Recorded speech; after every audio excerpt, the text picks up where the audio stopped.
Okay, here we go. We are going through the New Testament in chronological order, and there's no way in the world that we're going to finish this particular chapter. And what's fascinating about this particular chapter, it's what's known as the Sermon on the Mount. And Jesus preached it. Well, they say he preached it, but this isn't really a preaching thing. It's kind of a teaching thing. And well known by a lot of people. Some people even know the name, Sermon on the Mount. People who aren't Bible people, some of them are familiar. Most people who breathe have heard some of the phrases out of the Sermon on the Mount, particularly some of the opening ones, the Beatitudes. What's fascinating to me is that Matthew was able to write all of this down. Because we were saying before that an awful lot of what was going on was through oral tradition, passing it down. And Matthew's able to recall this whole thing and to put it down on a scroll for us. So chapter 5, 6, and 7 is just one big teaching, one big long teaching known as the Sermon on the Mount, where Jesus is teaching his disciples. And it said, when Jesus saw the crowds, he went up to the mountainside and he sat down. So I like to stop right there because Jesus sat down. So he's teaching from a sitting down position and he's sitting outside. There's just something about this whole environment of Jesus sitting down and him being outside with his disciples that I just find fascinating. I really actually like it. and being outside, there's a few places where he'll say things like, consider the lilies of the field, look at them. Well, there's probably lilies in the field, and you probably could turn around and see the visual. He says, consider the birds of the air, and there's probably birds flying around. He talks about the wise man that built his house on the sand, and if he's there on the Sea of Galilee on some kind of hill or mount there, then they would be able to see that as well. So cool environment for a sanctuary, absolutely. There's a traditional site in Israel where they'll bring you today, and they'll say that if this wasn't the place, it's very typical of the place, and it's the Sea of Galilee is level, right, and then it goes up and it slopes up and becomes a natural amphitheater. So that may have been the setting. And his disciples came to him. So he sits down as the disciples came to him, and he began to teach them. I called it a preach, but it really is a teach. It's quite instructional. And he said to them, blessed are the poor in spirit, for theirs is the kingdom of God. Now, a lot of people know this verse. A lot of people repeat this verse. And I will say that the verse is largely repeated a little bit in error because it doesn't say blessed are the poor, and that's what a lot of people say, oh, blessed are the poor. It says blessed are the poor in spirit. Blessed are those who recognize their spiritual poverty. If you recognize your spiritual poverty, if you recognize you're spiritually bankrupt, you're ready to go. You're ready to take in all of the blessings. If you realize that spiritually you don't have what it takes, you need something from the outside, you are ready to go. If you're all think you're the cat's meow, well, it's going to be hard for you to be humble enough to receive the things that follow. So blessed are the poor in spirit, spiritual poverty, recognizing it, for theirs is the kingdom of heaven. So you get it. You're going to get it. Blessed are those who mourn, for they'll be comforted. Mourning what? Mourning for lost ones, mourning for pain, mourning for what? Well, you will be comforted. When will you be comforted? Well, either now or in the hereafter, you'll be comforted. But mourners will be comforted. Blessed are the meek, for they'll inherit the earth. Now, a lot of people mistake this word a little bit, meek and humble. Meek and humble, it seems to be, meekness is not weakness, is what some people say.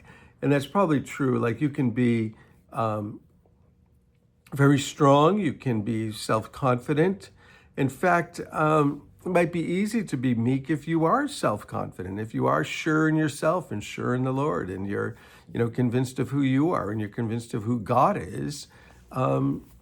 You can be meek. You can be meek and receive. You can receive from others, you can receive from God. For they will inherit the earth. And blessed are those who hunger and thirst for righteousness, for they'll be filled. You want those things? You'll get them. You hunger after them. Blessed are the merciful, for they'll be shown mercy. Well, this is kind of a theme through the Bible that, we want mercy. And the Bible seems to say, well, if you want mercy, then give mercy. And it says that in several other places. So if you want mercy in your life, then give mercy. Give mercy to others. Overlook a lot of things. Blessed are the pure in heart, for they'll see God. What's that mean? I think that it means when your heart is pure and innocence is restored, you get sort of a naivety that allows you to see God in everything. You can see God in the flower. You can see God in the waves. You can see God in the birds. You can see God in the sky, in the clouds. You can even see God in the trouble. You can see God in the storm. You can see God in the difficulty. You can see him everywhere. So blessed are the pure in heart because they'll see God. In the future, yes. But also, I think that you'll see him now.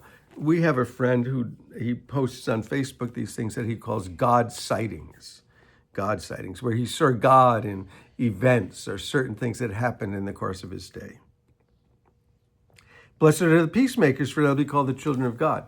The whole gospel is about peace.